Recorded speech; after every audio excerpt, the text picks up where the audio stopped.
Friends, welcome back to NRI Samay. I'm Shrikant from Los Angeles, your host for today's show. Good to have you all here on this wonderful Sunday, October the 25th.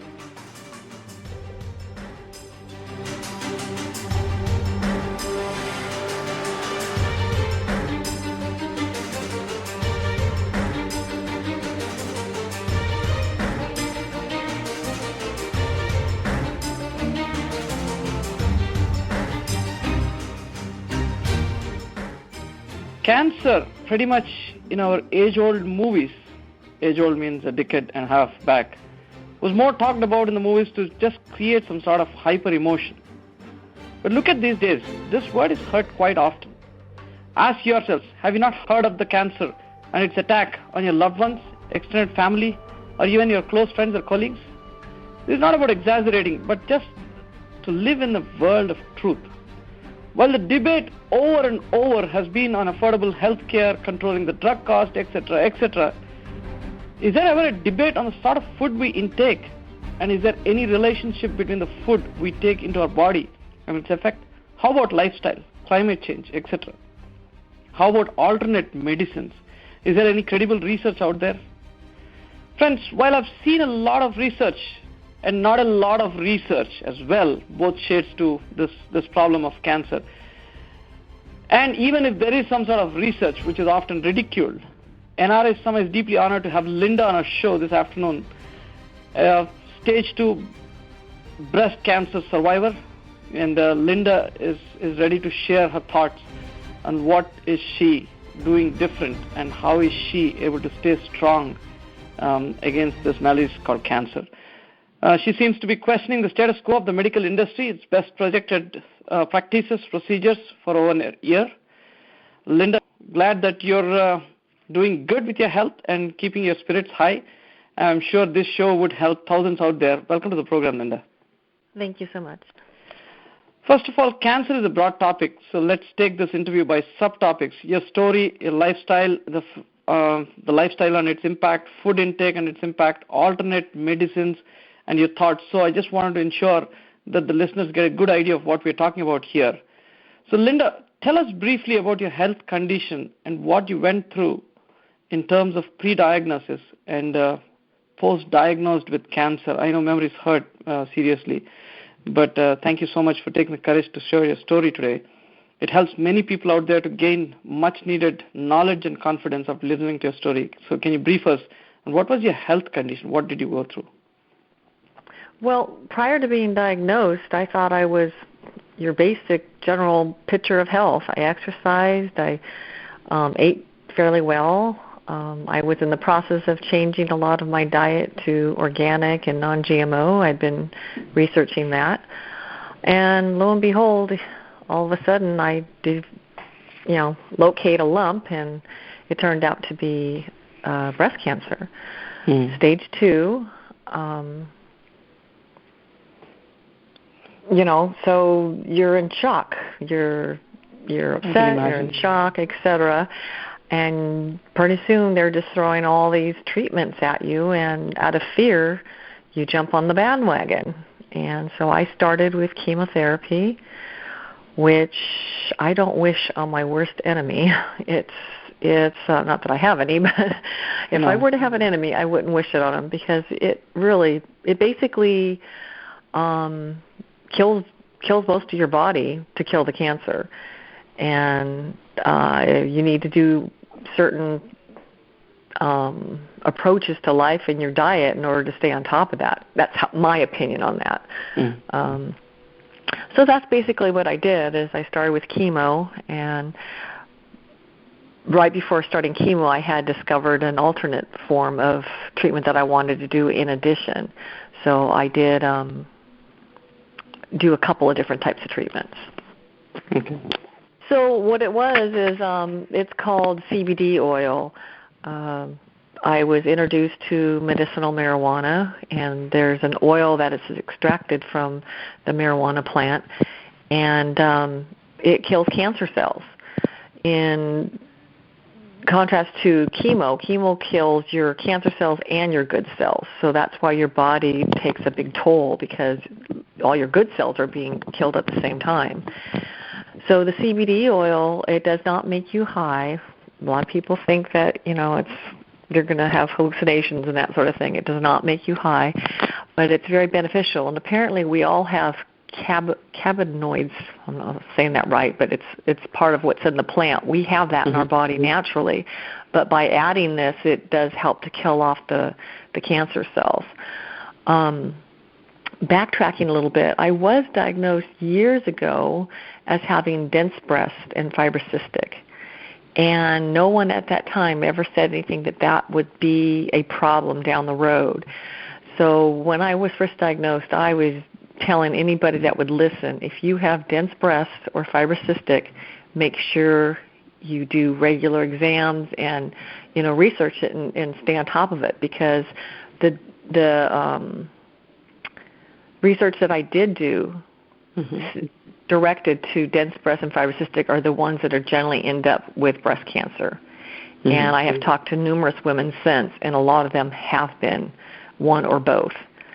So that's one thing I would like to get out there for most women, is to know what condition your breasts are. If you've ever had an exam and the doctor says you have very dense breast, you stay on top of it. So I think that's something women, when they go to the doctor, they'll have to find out. A lot of stigma is attached to all of this. Talk of cancer and also talking to the doctor, interacting with them and getting some insights. So your input is it's very insightful. Better talk to the doctor and then figure it out ahead of time. Right. I'm not against doctors. But I do believe there's better and healthier ways for us to attack a lot of our health issues. I've been able to change numerous things just through doing research and taking a different approach to how I live my life. And that just excites me to the end that, right. we can have a normal life again if we just get rid of all this, what's it called, this hype of different products on the market, and we're all into, look what they have now, let's try it. And we don't know what it's doing to our bodies. So exactly. So, Linda, let me ask you this. So, when was this diagnosed, and when did the treatment start off, and did you go through any sort of surgery, and when was that you got off this chemo and all of this, and how far have you come in this whole process? Okay, so I was diagnosed May 24th, I believe it was, of 2014. It was right before the holiday weekend. I was devastated, as I said before, and I wanted to address it yesterday. So with the holiday weekend, I was just like, I'm not waiting 4 or 5 days, right? So I went straight down to the doctors, and I was able to get someone to talk to me then, and they scheduled me for chemo the following Wednesday. So I got in right away, basically. Started the chemo. The chemo lasted from May to October. My last chemo was October 8th of 2014. Had my surgery in November and went back to work in December. So it went pretty fast. They wanted me to do radiation. I refused radiation on the grounds that I had watched. In fact, it just finished. I wish I would have been able to talk to you guys before this series stopped, but it's this documentary put out by this guy named Ty Bollinger, and it's called The Truth About Cancer. You want any information on this? This is just amazing documentary. It's about it's on Netflix? I'm sorry? Is it on Netflix? I'm not sure. I was getting it through my email, and it was a free. They just finished. In fact, today's the last day I can rewatch any of them. But it is for sale also, and I'm actually considering buying it just so I can have it, because there was many series. Like I said, it was a 9 or 10 part series, and I missed quite a few. So I would like to purchase it. But anyway, in this documentary, many physicians, researchers, patients, you name it, qualified individuals stating what most of us don't know about cancer. Am I blessed and feel that chemo helped me? Yes.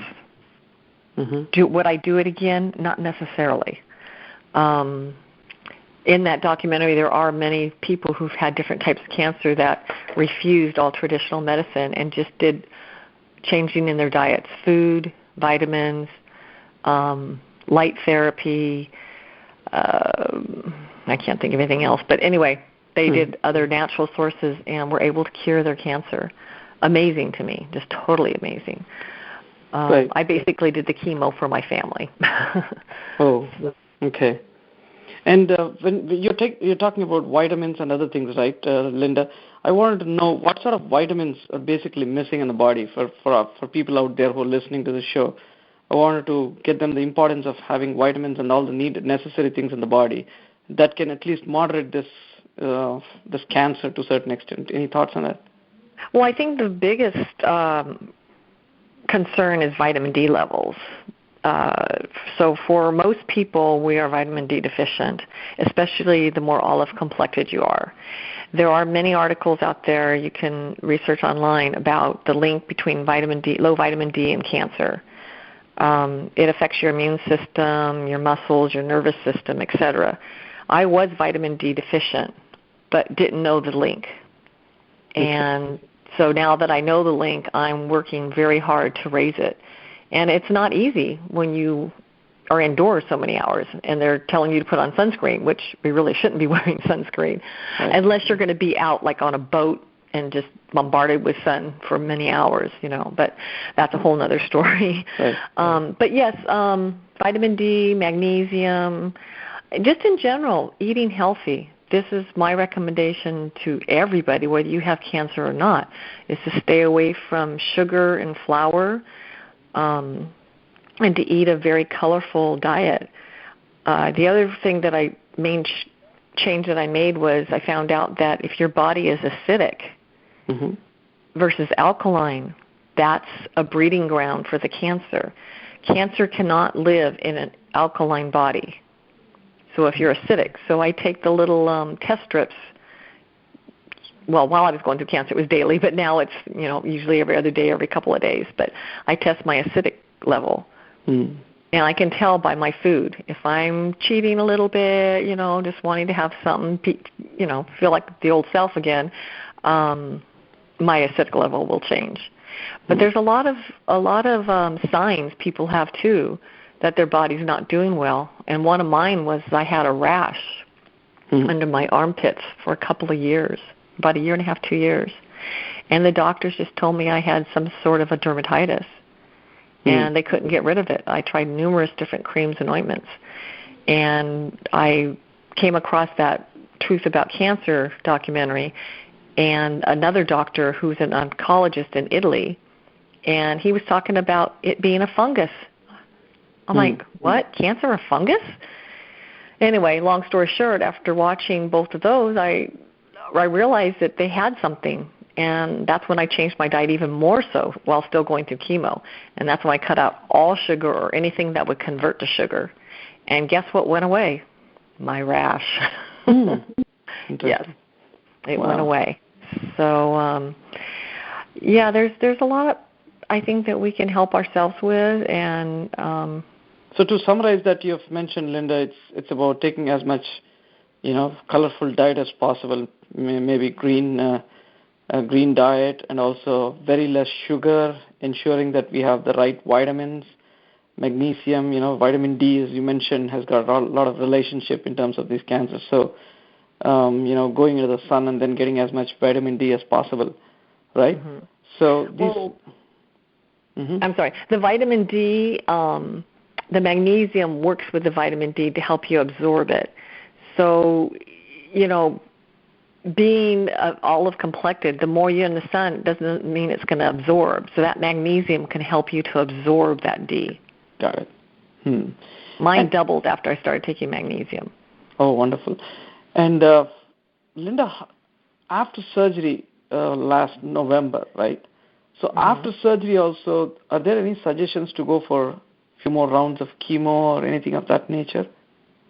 No, the only thing left they wanted me to do was radiation, and I think I started saying, based on the Truth About Cancer and learning about the treatments that they have out there for breast cancer, those treatments are actually carcinogenic. and can cause more health issues and cancer again. And that's the one thing that really upset me about traditional medicine is like, where's the research? Where are the studies that show these people that have these treatments 10, 15 years down the road? They're not showing that they're having a reoccurrence or they have other health issues. I'd have run into many husbands and actual cancer patients that said that all the different health issues they have since they had the radiation, since they had the chemo. And I was just blown away. It's like, so, you do one thing to get rid of it now. They're all proud of themselves that their treatment got rid of your cancer, but that's because they're just like burning the heck out of you internally, and then it creeps up later.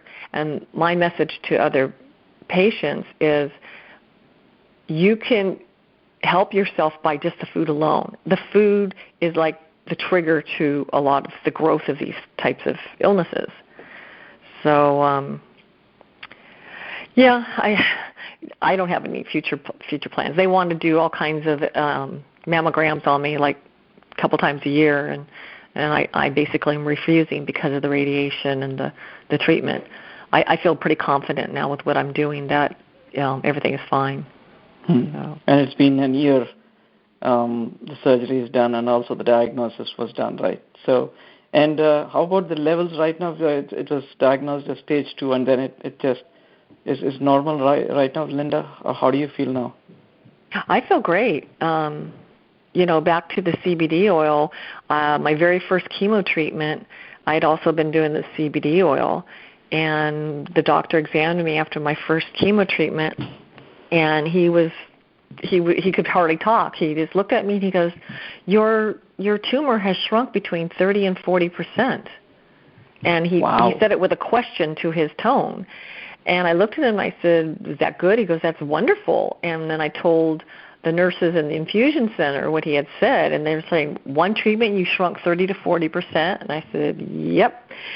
But, of course, they didn't want to hear anything about the CBD oil, so I just didn't share that with them at that point. But I honestly believe that was the driving force. Okay. So the cannabis oil, they call it, right? So cannabis oil is what they talk, CBD oil. Okay. So, Linda, what's your take on the existing medical procedures? And right, you explained a little bit about chemo, radiation, and its and relationship to the cancers that might show up in future. So, what's your suggestion to these people who are running around these hospitals? You already suggested a few things, but do you think running around these hospitals, going through all of this pain, is trying alternate medicine something that they can think of, or do you have any stories that you've listened to from others who have experienced this? What do you think? You're saying whether or not they should do traditional medicine versus alternate? No, I'm saying traditional medicine is something that none can avoid. It's something that's there in the flow. And that's where people would be driven to. It's obvious, it's natural, and that's how people think of it.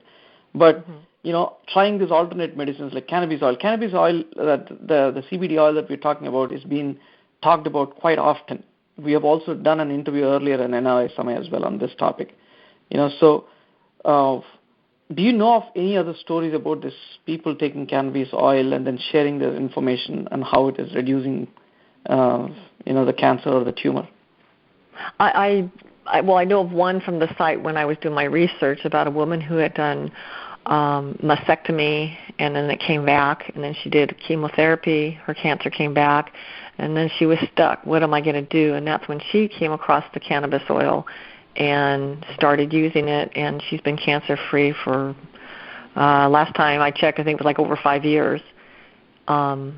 No other problems. And that's what made me want to try it, because I feel that if this is an ongoing thing, that I could just use the rest of my life to make sure that no cancer cells surface. See, the one thing that I did learn is a lot of women instantly, and I was one of them. I had said years ago, if I ever got breast cancer, I would have a mastectomy, no questions asked. But then when I started researching, the medical sites were saying that there's only a small difference between chemotherapy and mastectomy as far as survival rate and reoccurrence. And I thought, I'm sorry, not chemotherapy. What did I have done? This is the one thing about the chemo. It leaves you with a chemo brain where your mind you can't remember everything. I never understood the statement when I heard it before, but, oh, man, you can feel it. I can't remember the It's okay. We'll come back to that. That's okay. Yeah. Anyway, so when I realized that the percentages was like 2 to 3%, I said, why would I put my body through that much trauma of removing my breast when there's still cancer cells underneath your chest wall that you have to contend with? Right. So people get a false sense of security having a mastectomy. And I thought, wow, okay. So I chose not to do the mastectomy. I just did the whatever that is that I can't remember. Right, yeah. Anyway, and then as far as the CBD oil goes, I do know another coworker who also got breast cancer a few months after I did, and she was really thin anyway, but when she was going through treatment, she couldn't eat at all. She would just be so nauseated, and I told her about the CBD oil, and she wrote me back saying, oh, my gosh, I am so thankful that you shared this with me because I can eat. I just take a few drops before mealtime, and she can eat and no nausea, and that helped her get through it because she didn't have any weight to spare. You know, because when you are sick, if you're underweight, that could be a problem too. So, right. So you're talking about the impact of this cannabis oil, right? So how does one intake this cannabis oil? And also, it's the same as the medical marijuana that's being allowed in California and other states. It's all the same thing, right, Linda? Well, a little different because traditional marijuana, whether it's medical or street, it has THC, which that's the part that makes you high.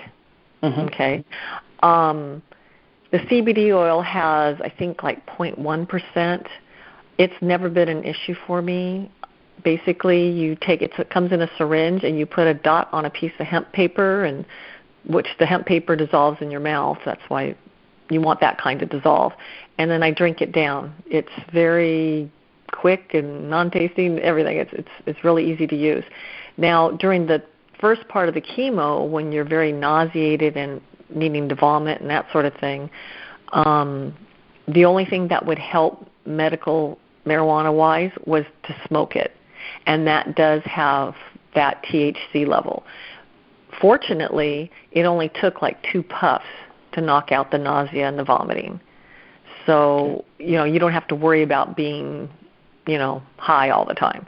And I would only do that maybe twice a day. And that was just for a few weeks. The first part of my treatment they call the devil's treatment. It's this red solution they inject into you. And ironically, while they're prepping to put this stuff in my IV, the nurse is wearing protective gear over her clothes, on their hands, over their face, everything. They're totally protected because of the dangers of this medication. And I looked at them and I said, well, wait a minute. If it's so dangerous for you, why are you injecting it into my body? Yeah. I was so confused, but, I'd already done this already. But, yeah. So that was so ironical. Yeah. Yes. If it is dangerous for the others, it should be for them as well, right? Exactly. So I don't know. I feel like I'm jumping around. No worries. Yeah, but we get more information, and there is such an informal chat. I'm happy you're sharing all this information. That recollecting and remembering all of this is also so crucial in this conversation. Linda, coming back to this sort of bodily changes when you take cannabis oil. Do you have any information on the impact on the body, and also is this something that can work on any type of cancer? Because I have a friend of mine whose wife is recently diagnosed with a thyroid cancer, and that's also a malignant one. And I wanted to understand the impact of cannabis oil. Cannabis oil does work for everything, or are we talking about in terms of only breast cancer or something like I'm pretty sure, unfortunately, my daughter hadn't come home, so I wasn't able to ask her. You can go online and find, but I know it's cannabis cures for cancer, so they don't say just one. From what I understand, it does kill cancer cells. So I would think it would kill all of them, but I firmly believe, especially after watching The Truth About Cancer, that it's more than that. It's your disposition, your outlook on it, and the will to live. It's your food, making sure your vitamin D level is up to par, clean water, enough sleep, all that. Everything plays into it. But the site that I went to was for the cannabis is called Rick Simpson's hemp oil. And he has a big, long introduction as to how he came about it and the benefits of it. So... What is his name? Linda? Rick Simpson. Rick Simpson. Okay. Rick Simpson hemp oil. Yeah. Hemp oil. Okay. All right. So that's for the benefit of the listeners. Rick Simpson hemp oil. Hemp as in HEMP oil. Yes. Okay. So I think when you brought your the conversation about your daughter, is your daughter doing some sort of research on this? What is her background, Linda? She has done a lot of research. She had actually, at the age of 25, had 2 herniated discs and 1 bulging disc. And this poor girl had no quality of life at all, a lot of pain. Doctors had her on a ton of controlled medicines and pain medications. And they would only work for like 40 minutes or so, half hour, 40 minutes.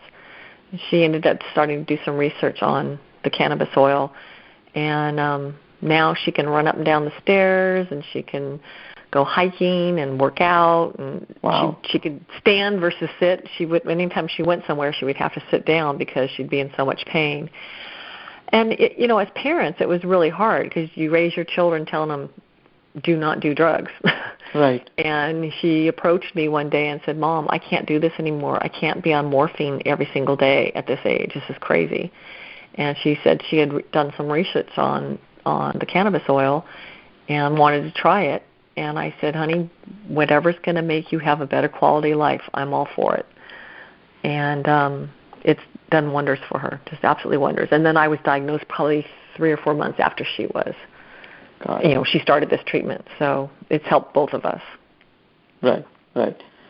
Wonderful to hear that, anything that can relieve someone from chronic pain, illness, having trouble doing their daily job is such a pain to even imagine. And I feel glad that she's doing good.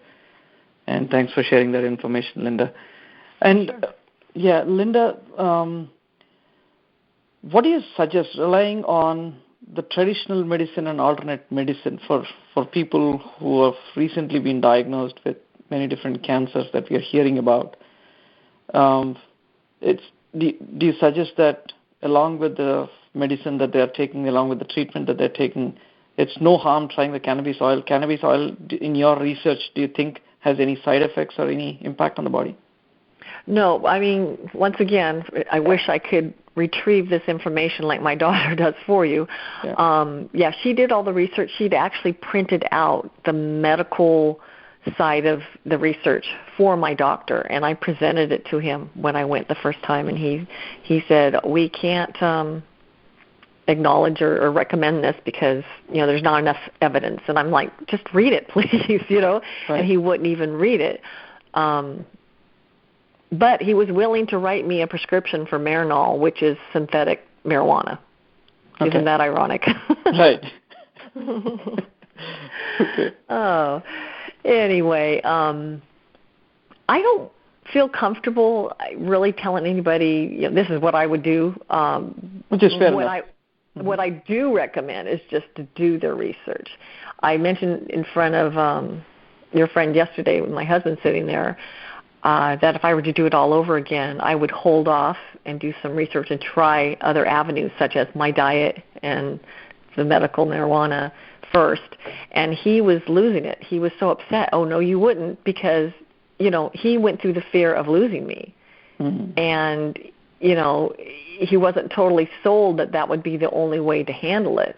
But I've seen enough cases that I've researched that show that it can definitely help you, especially when you're in the lower stages of cancer.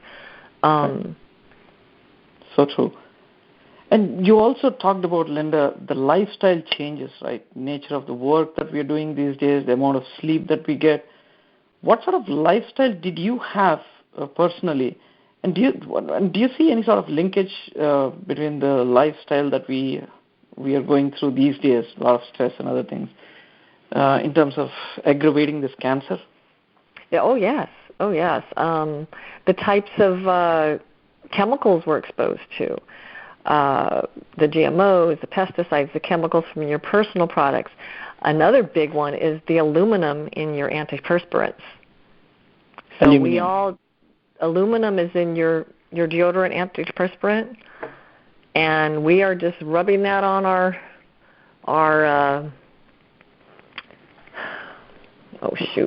the lymph nodes in your armpits are connected to the breast tissue and to other organs, right? And we're just throwing this aluminum under our armpits every single day. And that's a neurotoxin that goes to the brain. I have quit using all forms of that. I only use coconut oil, which coconut oil is antibacterial, antifungal, all that, and it's fine. The problem is that when we put antiperspirants on, it stops you from perspiring, right? Right. That also keeps you from not perspiring. So when you don't perspire, those lymph nodes cannot shed the toxins out of your body. So it's important that you do let yourself perspire to get rid of those toxins. So, yeah, I just use coconut oil now, and I'm okay. I hate that feeling, especially when I go to the gym. I'm very self-conscious, but, right. Hey, we've got to take care of our bodies first and foremost, right? Right. So, I think changing, your diet, staying not only the diet, the food, but it's quality of food, the organic, the non-GMO, the chemicals from your personal products and household products are very toxic to you. I mean, most women throw bleach around their house like it's nothing. You're inhaling all that. It's a chemical. The stuff you use on your floors to clean your toilets, just bad stuff. Pretty much I use baking soda, lemon juice, vinegar, that sort of thing. And we're fine. Okay. So, yes, I've basically the diet and that, vitamins, and I do something else, and my doctor was amazed while I was going through chemo. I did something called oil pulling. I don't know if you've ever heard of that. I heard of this, yes. In India, they do a lot, yeah. Exactly. I had heard about that, and I was doing it. It actually had cured my TMJ, and I had a sensitivity in my tooth, which I thought was a cavity for a year and a half. And they kept telling me it's just a sensitivity. So I started oil pulling. That all went away. So when I was going through chemo, my doctor asked me, he says, most patients, when they're going through chemo, they'll get mouth sores and inflammation, and it's very painful. He says, so do you want me to write you a prescription? I said, no, I'll pass. And I passed on all the medications he tried to give me besides the chemo, and he was just floored. And he says, well, what are you doing? Your mouth looks wonderful. And I said, I just oil pull.